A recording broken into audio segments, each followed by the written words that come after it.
ఆగమేఘాలపై nomination. ప్రత్యేక విమానంలో హైదరాబాద్ నుంచి బీఫామ్.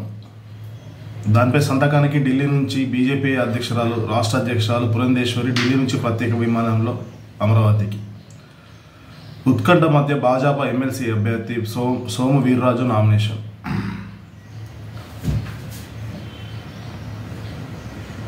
బీఫామ్ ఒక ప్రత్యేక విమానంలో హైదరాబాద్ నుంచి రాగా దీనిపై సంతకం చేసేందుకు పార్టీ అధ్యక్షురాలు పురంధేశ్వరి ఢిల్లీ నుంచి ప్రత్యేక విమానంలో రావాల్సి వచ్చింది. ఈ ఫామ్ తీసుకొని నామినేషన్ అసెంబ్లీ సమర్పించాల్సిన ఉదయం 10:30 గంటలకు రాజమహేంద్రం నుంచి బయలుదేరి శరవేగంగా అమరావతి చేరుకున్నారు. ఎమ్మెల్సీ పదవికి ఇంతటి విలువైన నామినేషన్ ఇదివరకు ఎప్పటికీ చూడలేదని పలు రాజకీయ నాయకులు అభిప్రాయం వ్యక్తం చేశారు. సుమారు మధ్యాహ్నం 3 గంటల వరకు చివరి సమయంలోగా దాఖలు చేసి ఉండగా హడావేడిగా బీజేపీ అధ్యక్షురాలు పార్లమెంట్ సమావేశంలో పాల్గొనాల్సి ఉండగా ఢిల్లీ వెళ్లారు. అలాగే ఆమె బీజేపీ అధ్యక్షురాలు కాబట్టి ఆమె సంతకం అవసరం ఉంటుంది. అలాగే జాతీయ అధ్యక్షుడైన జేపీ నడ్డా గారి సంతకం కూడా బీఫామ్ పైన అవసరం ఉంటుంది. కాబట్టి జేపీ నడ్డా గారు సంతకం చేసిన బీఫారాలు అమరావతిలో అందుబాటులో లేకపోవడంతో తెలంగాణ శాఖను అడిగారు. తెలంగాణ శాఖలోని 2 బీజేపీ నడ్డా జాతీయ అధ్యక్షులు వారు బీజేపీ నడ్డా సంతకం చేసిన 2 ఫారం ఉండడంతో ఒక బీఫామ్ హైదరాబాద్ నుంచి హైదరాబాద్ నుంచి బీఫామ్ ప్రత్యేక విమానంలో అమరావతికి వచ్చింది.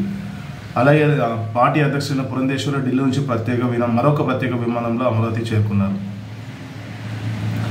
పార్టీ బీ ఫారాలు సంతకం చేసేందుకు అధ్యక్షురాలు ఢిల్లీ నుంచి ప్రత్యేక విమానంలో హడావిడిగా బయలుదేరి వచ్చారు. ఆమె చేరుకోవడానికి ఆలస్యం అవుతుండటంతో వాటిపై సంతకాలు చేసే ఆథరైజేషన్ పార్టీ ప్రధాన కార్యదర్శి కాశీ విశ్వనాథ్ రాజు సంతకాలు చేశారు. వాటిని సోము వీర్రాజు నామినేషన్తో జత చేసి సమర్పించారు. నామినేషన్ ప్రక్రియ పూర్తయ్యేసరికి పురంధేశ్వరి అసెంబ్లీకి చేరుకున్నారు. సోము వీర్రాజుకు అభినందన తెలిపారు. అభ్యర్థితో పాటు పార్టీ ఎమ్మెల్యేలతో కాసేపు సమావేశమై తర్వాత అందరూ వెళ్లి ముఖ్యమంత్రి చంద్రబాబు నాయుడును కలిశారు. సోము వీర్రాజును సీఎం అభినందించారు. కరెక్ట్గా 14 నిమిషాల ముందు బీజేపీ అభ్యర్థి సోము వీర్రాజు నామినేషన్లు దాఖలు చేశారు. బీజేపీ అభ్యర్థిగా ఎంపికైన సోము వీర్రాజు ఆయన స్వస్థలం రాజమహేంద్రం నుంచి సోమవారం ఉదయం హడావిడిగా అమరావతికి బయలుదేరి వచ్చారు. టీడీపీ శాసనసభాపక్ష కార్యంలో కూర్చొని నామినేషన్ పత్రాలు అఫిడవిట్లను సరిచూసుకున్నారు. నామినేషన్ గడువు ఇంకా 14 నిమిషాల్లో ముగుస్తుందనగా మధ్యాహ్నం 2:46 రిటర్నింగ్ అధికారి వద్దకు వెళ్లి నామినేషన్ సమర్పించగలిగారు.